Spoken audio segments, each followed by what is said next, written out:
You are watching BNS News.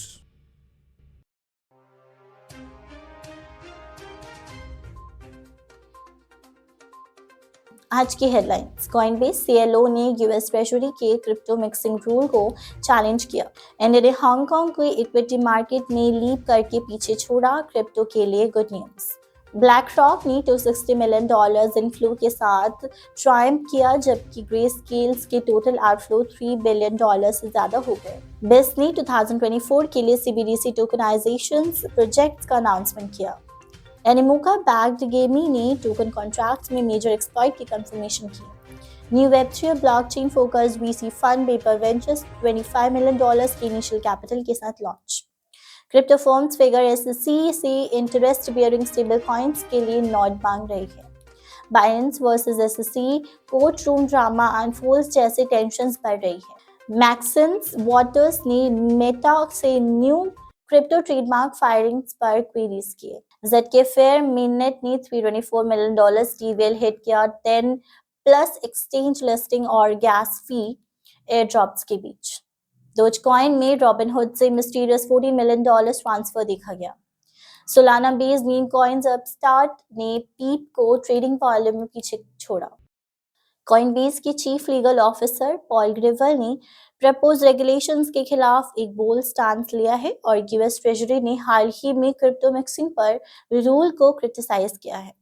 इस बीच company effective regulations को support करती है, लेकिन बल्क डेटा कलेक्शंस और रिपोर्टिंग रिक्वायरमेंट्स को पोटेंशियल बर्डन के बारे में चिंता जताई था।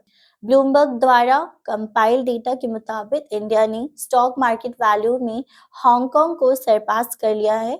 रिपोर्ट कहता है कि इसकी ग्रोथ पोटेंशियल और पॉलिसी रिफॉर्म्स ने इन्वेस्टर को इंक्रीजिंगली अट्रैक्ट किया है। स्पॉट बिटकॉइंस ईटीएफ्स के आसपास का इमेंस हाइप उनके परफॉर्मेंस में ज्यादा मदद नहीं कर रहा है और इंस्पेक्शन से सभी बिटकॉइन ईटीएफ्स ने मैसिव आउटफ्लोज और नाव में सब्सटैंशियल डिक्लाइंस देखे हैं। मंडे जनवरी 22 को यह ईटीएफ्स ने लॉन्च के बाद तीसरी बार नेट आउटफ्लो रिकॉर्ड किया, लेकिन ब्लैक रॉक का IBIT इन्फ्लो रेस में $260 मिलियन के इन्फ्लोज के साथ विनर के रूप में उभरा है, जबकि ग्रे स्केल का GBTC ने इस बार नेट आउटफ्लोज में लीड किया है। Bank for international settlements innovation hub central bank digital currency privacy testing के सेकेंड फेज में प्रोसीड करेगा और 2024 में एक blockchain based tokenization project launch करेगा।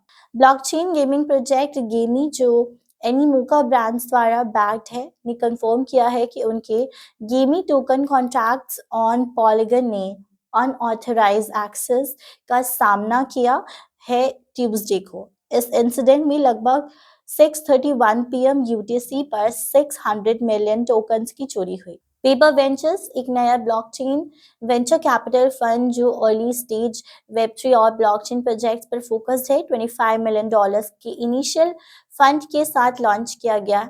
यह फंड एक्सपीरियंस वेंचर कैपिटलिस्ट द्वारा फाउंडेड सिर्फ आउटस्टैंडिंग प्रोजेक्ट्स में इन्वेस्ट नहीं करेगा, बल्कि उन्हें नर्चर भी करेगा। ब्लॉकचेन्स और lending startup Figure Technologies Inc, जो former SoFi Technologies Inc CEO Mike Cagney द्वारा लीड किया जा रहा है, यूएस SEC से interest bearing stable coins launch करने के लिए अप्रूवल की उम्मीद कर रही है। वाशिंगटन DC में एक लेंदी हियरिंग में यूनाइटेड स्टेट्स का एक फेडरल जज ने US securities and exchange commission से क्रिप्टो करेंसीज के बारे में उनके स्टैंड पर इंक्वायरीज की है।